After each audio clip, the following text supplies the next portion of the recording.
Hey, so I'm doing this this thing, the 52-week movie challenge. It's kind of like this thing where, like, I just talk about movies and what I thought about them. Like, it's all part of this book. I forget what it's called, but it's it's about this thing and the other thing, and where I got this list, right? I haven't seen any of these movies at all, but it's so big, like friggin' huge. Like, you have no idea. But this video should, like, trim all that down or something like that, you know, make it lighter. Lighter. Oh wait, dude, okay, there was this one time, right, I was watching Evil Dead 2. Like, you should definitely check that out before you watch this, because, like, it's really cool and funny and weird and just awesome. So yeah, here's the video of an actor I really like. So while you watch that, God, I'm hungry. I'm gonna go get a bite to eat or something like that later. It's kind of a shame that Johnny Depp is remembered more for his bad performances than his great ones, because when he's good, he's great. Even when playing the weird outcast type, every role felt unique to each other instead of repetitive and shallow. In fact, I'll go so far as to say that with each one, he really added his own Depp.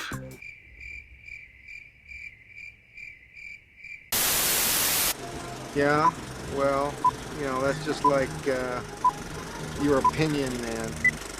Fear and Loathing in Las Vegas was adapted from Hunter S. Thompson's famous novel of the same name. It revolves around Raoul Duke and Dr. Gonzo, a journalist and his lawyer played by Johnny Depp and Benicio del Toro respectively, where they go to Las Vegas in search of the American dream. Along the way, their venture turns into a psychedelic nightmare laced in LSD and acid, where they run into one outrageous sight and scenario after another. And that's all I want to say, because the entirety of Fear and Loathing in Las Vegas is a complete trip.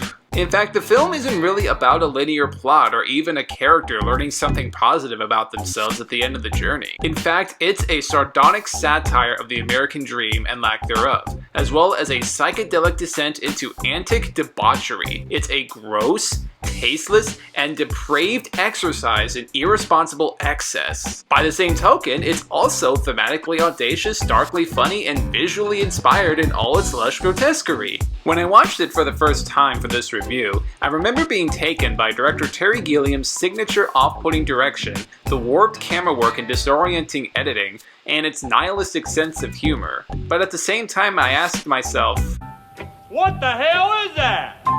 Upon my second viewing, however, I watched it as more of an episodic experience, rather than a straightforward narrative that built up to something meaningful. When I watched it as such, I found myself appreciating the film so much more. What really tied the film together on a second viewing was Depp as the main character. Once again, what surprises me about his career is that every time I hear his filmography talked about, it's more for his low points rather than his best work. Like, have you seen his best work? Sure, it's inevitable that every actor has their lows, but when Depp is good, as seen in Fear and Loathing in Las Vegas, he's so terrific to watch. Whether it's his vacant yet sympathetic gaze in Edward Scissorhands, or his infectious enthusiasm in Ed Wood, Depp nails the larger-than-life outcast archetype, yet every one of them feels unique while still retaining the same semblance of sympathy. The downside to Depp's legacy, however, is that I fear that because of the spots where he slipped up, a lot of people tend to forget what he got right.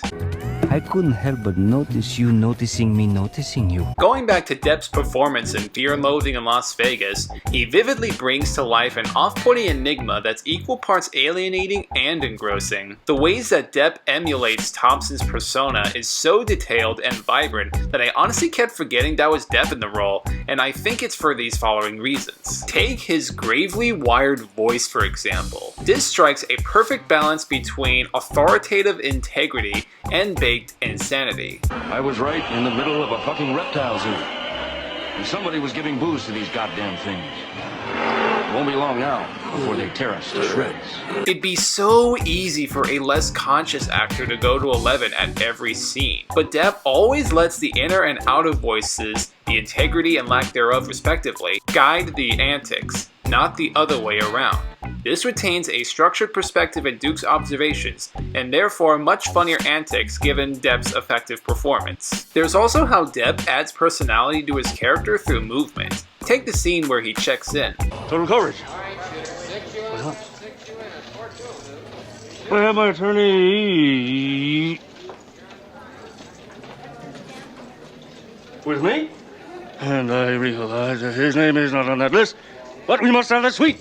The fact that Depp plays it as if he's working through his lack of coordination rather than being a complete spaz adds more tension to his encounters. There's a noteworthy sense that Duke barely has it all together and could snap under insanity at any given moment. This makes a more complex performance than expected out of any actor. On top of that, there's also his expressive eyes. Because of how sparing Depp mugs to the camera, he does a much easier job in grabbing the attention in what he's seeing. Don't come near me. Don't come fucking near me.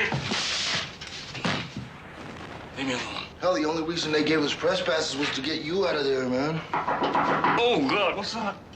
Seems to straighten me right out. There are so many moments that he looks off camera, and even though it's clear what's got his attention, his sense of manic urgency still comes off as magnetic. Given how the film also rides on the coattails of an experience through a drug trip, Depp's gaze makes the experience of the film feel more effectively vivid. With the 2 times I've watched Fear and Loathing in Las Vegas, I once again always said to myself, that's not Johnny Depp, that's Raoul Duke. While further ruminating on Depp's performance, I asked myself another question. Can an actor still be considered good despite a lot of creative misfires? And to be fair, that does depend on one's view on what makes a good actor.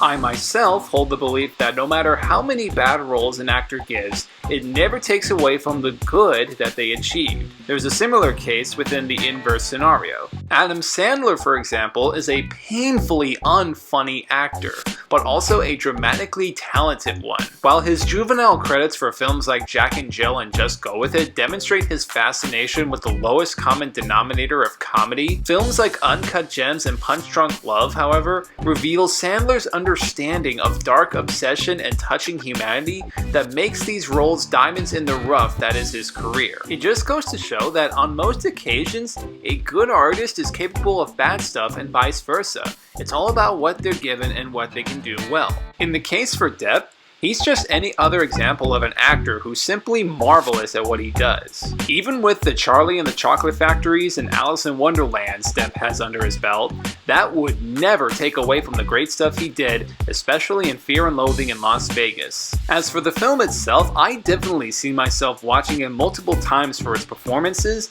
ideas, and its uncompromising vision. Just because it's neither a nice nor pleasant film to experience and consume, that doesn't make it any less of a watchable film. On a scale of 1 to 10, Fear and Loathing in Las Vegas is definitely a psychedelic ride.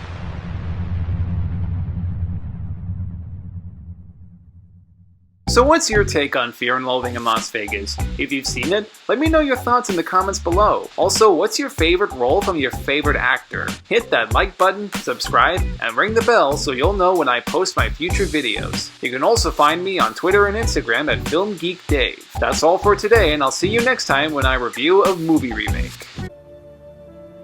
When there is no more room in hell, the dead will walk the earth.